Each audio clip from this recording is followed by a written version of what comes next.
Las opiniones vertidas en este podcast son de exclusiva responsabilidad de quienes las emiten y no representan necesariamente el pensamiento del canal.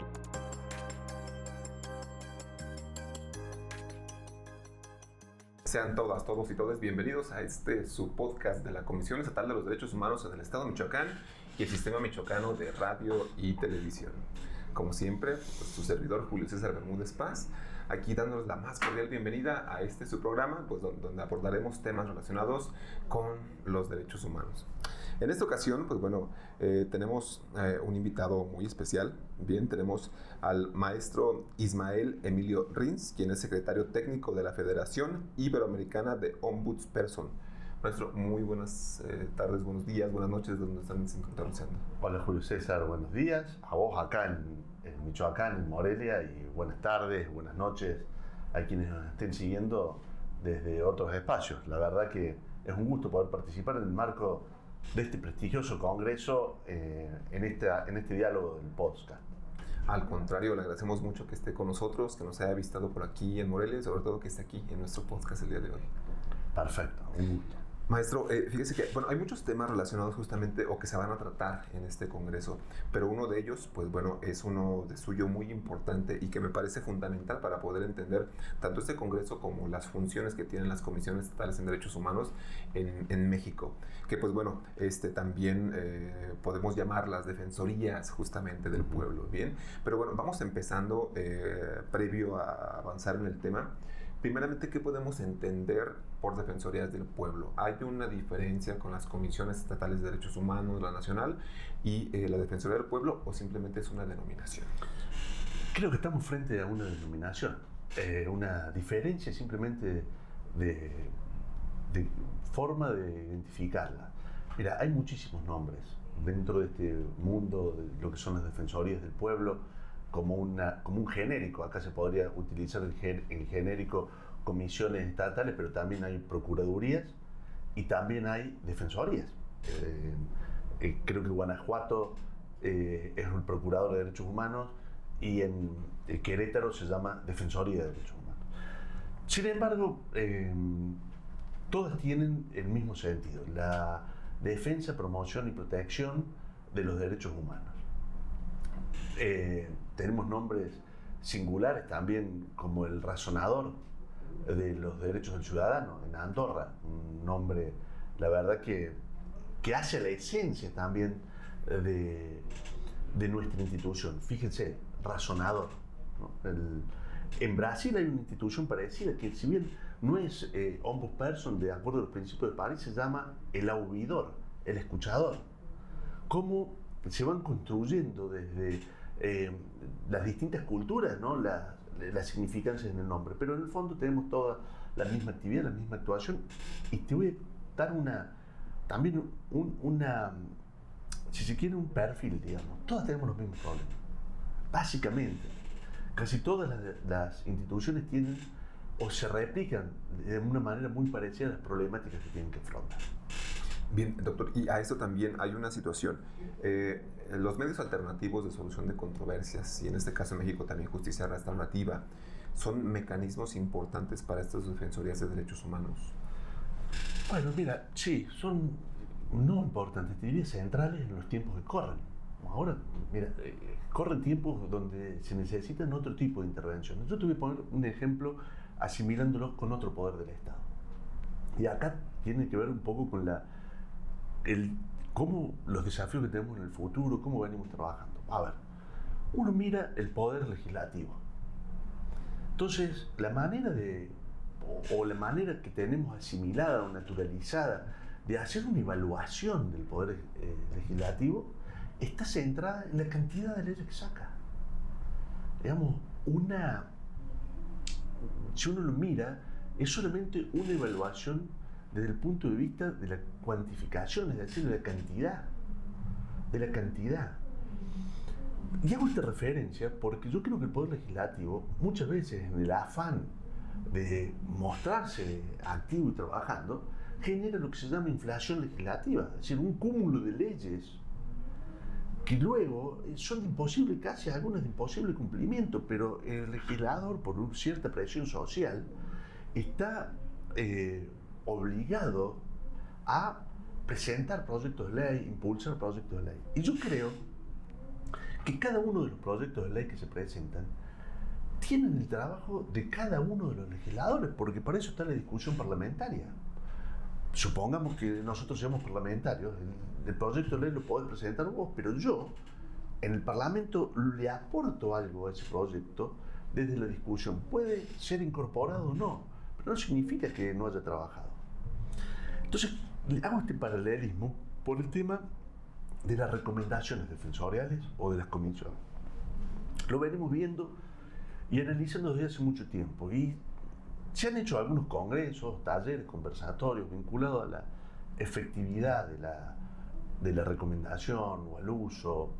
Yo he tenido todo mi trayecto como defensor, hoy funjo como secretario técnico de una organización defensorial en Argentina, pero conozco la realidad de muchísimos países. Te puedo asegurar que en Argentina la recomendación defensorial no tiene ninguna...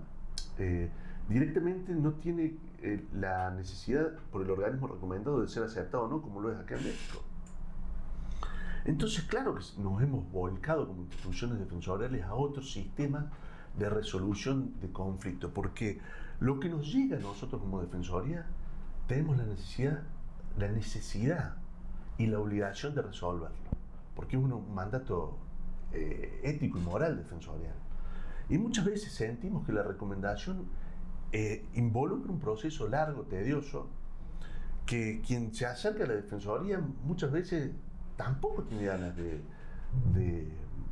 sumirse en ese proceso. Entonces echamos mano a resoluciones defensoriales que buscan, a través de distintas metodologías, una de ellas puede ser la mediación, de dar una solución a ese conflicto individual, pero que también se puede proyectar a un conflicto de índole social o a un conflicto, si se quiere, desde el punto de vista del análisis del conflicto, a un conflicto estructural.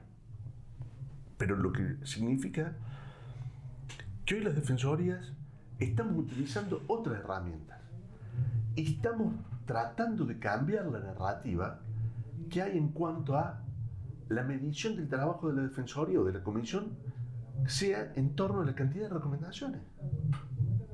Porque porque la cantidad de recomendaciones no refleja el trabajo del defensor, o de la defensora, o de la defensoría, o de la institución, o del organismo público. Lo que refleja el trabajo real del organismo público e incluso puede estar basado en la cantidad de atenciones, de orientaciones, de acompañamientos. La persona que viene a la defensoría viene muchas veces, te diría, en el 80% de las veces, agotada desde el derrotero de la peregrinación ante organismos públicos. Entonces, los equipos defensoriales ya están con la gimnasia para darle un acompañamiento más cercano, que no siente esa burocracia de tener que de nuevo documentar, empezar a trabajar. Ese acompañamiento más cercano cuando se detecta la vulneración del derecho. Pero otras veces viene porque está desorientada. Si yo, ¿cómo hago? Mire, necesito este tipo de orientación. Entonces el personal de la defensoría abre un folio de atención, le da un acompañamiento y una orientación. Eso también forma parte del trabajo y te aseguro que forma mucho más parte del trabajo de las defensorías y de alguna manera reivindica mucho más el hecho de ser defensores y defensoras o presidentes de comisiones que el de las recomendaciones. Yo no digo que la recomendación no sirva, no digo que la recomendación tenga que dejar de ser parte del trabajo de las defensorías, pero sí estoy convencido que en este tiempo donde la dinámica, donde el contexto de la digitalidad ha cambiado la sensación del tiempo que tenemos, donde los estados, las empresas van hacia una metodología de digitalidad, de resolución rápida, de acceso rápido a la información, es inexorable que las defensorías como instituciones públicas, en la necesidad de modernizarnos, tengamos estas otras metodologías para echar mano y poder trabajar. Perfecto, entonces, doctor, esto querría decir que los mecanismos alternativos de solución de controversias son, digamos, como medidas a lo mejor ejecutivas o procesos más cortitos para llegar a una resolución de una controversia. ¿Podría ser esto? La verdad, creo que ha resumido lo que yo dije en 5 minutos en 30 segundos. Pero le quise dar un marco teórico y un contenido. Pero es eso, básicamente. Es cómo damos una respuesta alineada con el tiempo que corre hoy, digamos, en nuestro mundo, en nuestro planeta.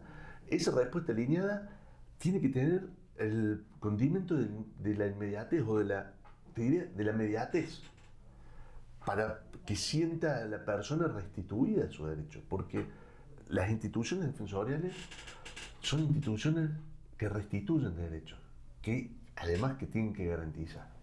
Claro, sin duda, por ejemplo, bueno, el papel de todos estos organismos públicos autónomos en materia de derechos humanos es muy importante dentro de los estados.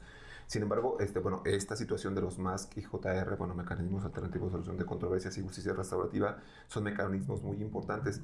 Pero también creo que, doctor, aquí en este caso, ¿cuáles serían otros de los retos que tienen todos estos organismos? ¿Cuáles serían, digamos, a lo mejor la visión o el siguiente paso que tendrían que dar las defensorías del pueblo, defensorías de derechos humanos para poder garantizar los mismos? Bueno, fíjate, ¿no? Ya estamos hablando de este tipo de mecanismos, de cómo nos enfrentamos. Yo creo que uno de los desafíos importantes es cómo nos capacitamos en las distintas especificaciones necesarias para afrontar el conflicto y resolverlo de una manera justa. Vamos a poner algunos paralelismos. Recién te comparaba el poder legislativo para hacer el parangón entre las cuestiones, las normas y las recomendaciones. Ahora te voy a ir al Poder Judicial. El Poder Judicial tiene una especificidad en fueros: contencioso administrativo, el de familia, el laboral, el penal. Está claro que los organismos públicos de defensa, protección y promoción de derechos humanos en el uso alternativo de mecanismos alternativos de resolución de conflictos, tenemos que capacitarnos en las distintas especificidades.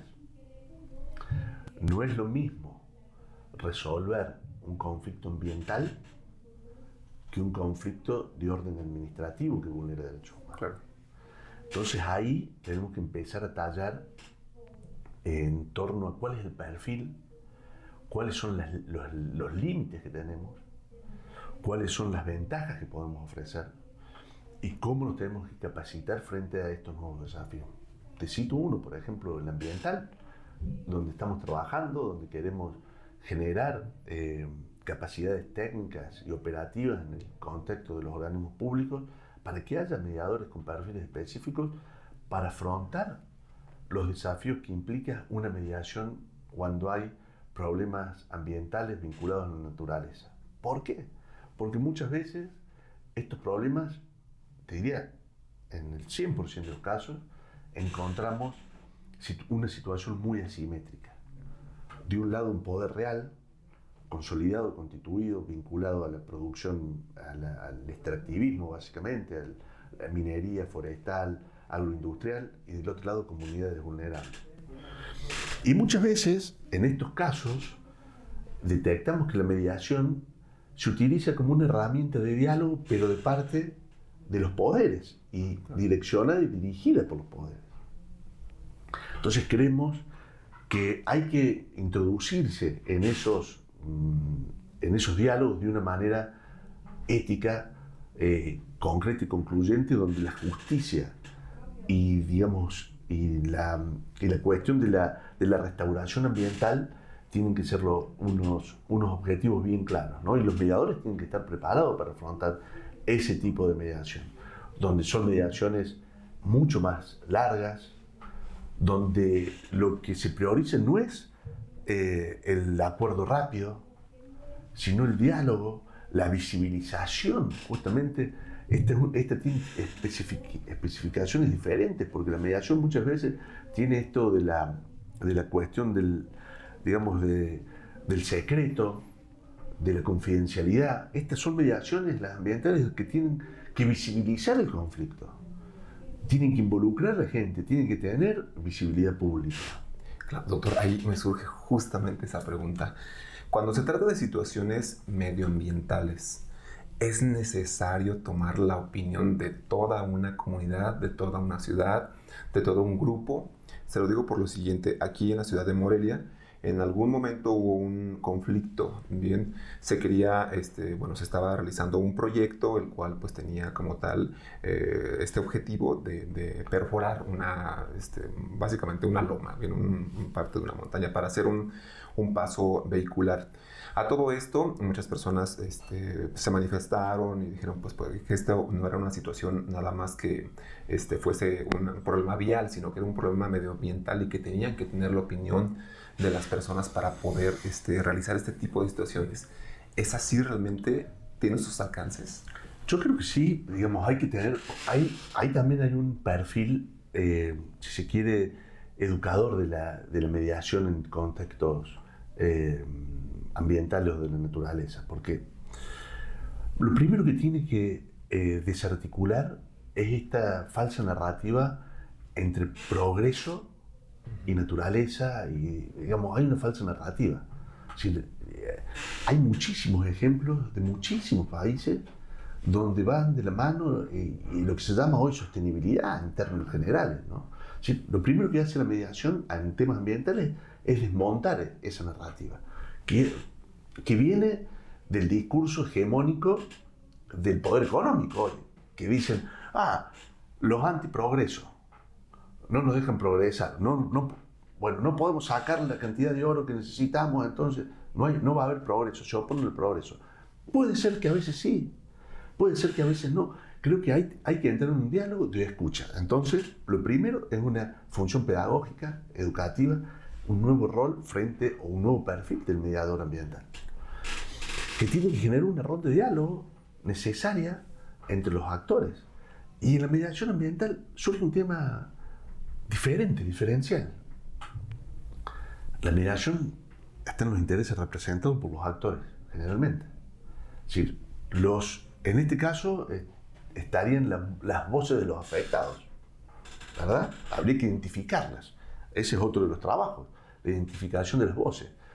¿Todas las opiniones son válidas? Bueno, algunas sí, otras no, como en todos los casos. Pero hay un interés que no está previsto en la representación, que es de la naturaleza. Claro. ¿Quién representa la naturaleza? Y acá viene otro diálogo. La naturaleza ya en muchísimas constituciones incluso es reconocida como un sujeto de derecho. Tenemos el caso en Colombia, el reconocimiento de sujeto de derecho a un río, por las prestaciones que brinda la comunidad. Y la pregunta es, ¿los estados hoy tienen la capacidad para representar los intereses de la naturaleza con la situación de endeudamiento, con la necesidad que tienen de gastarse esos recursos? Nosotros decimos que no.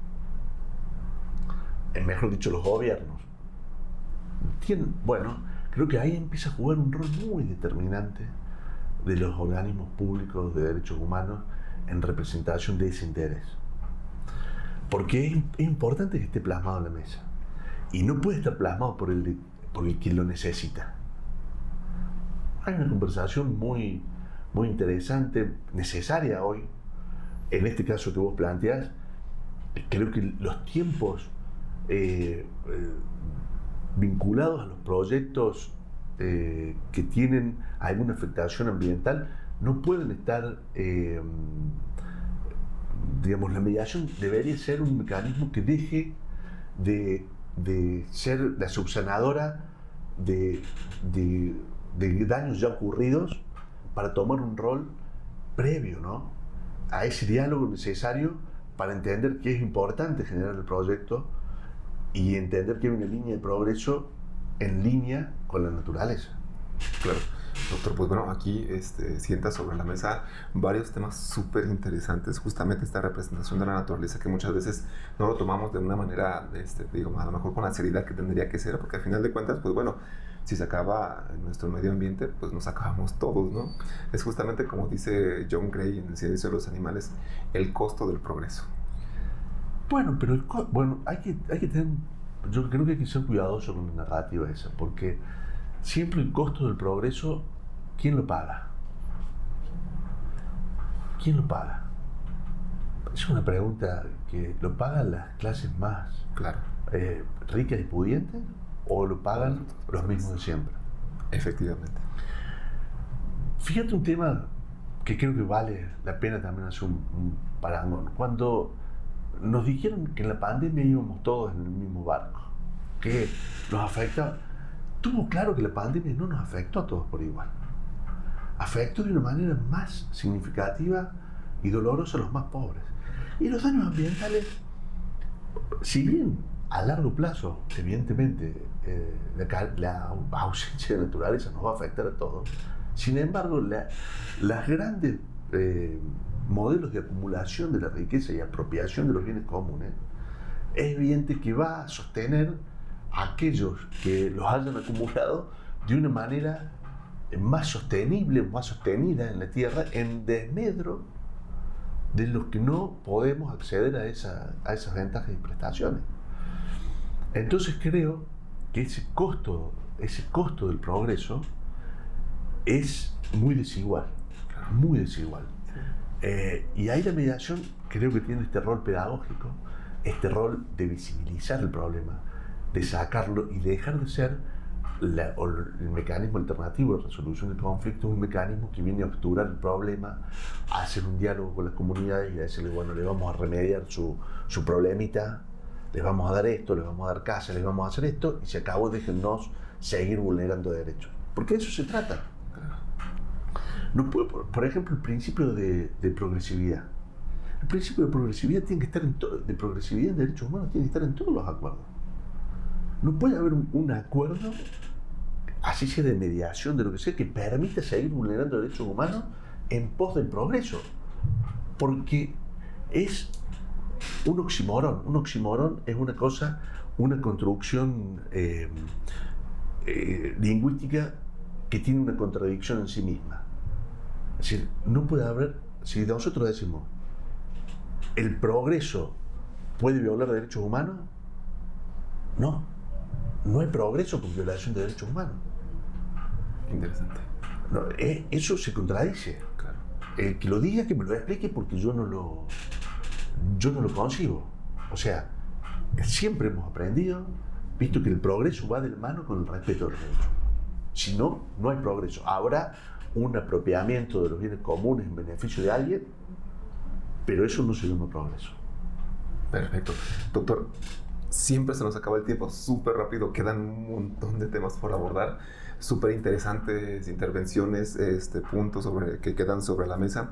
Doctor, ojalá podamos tenerlo en un podcast muy pronto, ojalá podamos coincidir nuevamente, sería fantástico realmente, doctor. Muchísimas gracias, el gusto ha sido mío, la verdad que se ha volado el tiempo.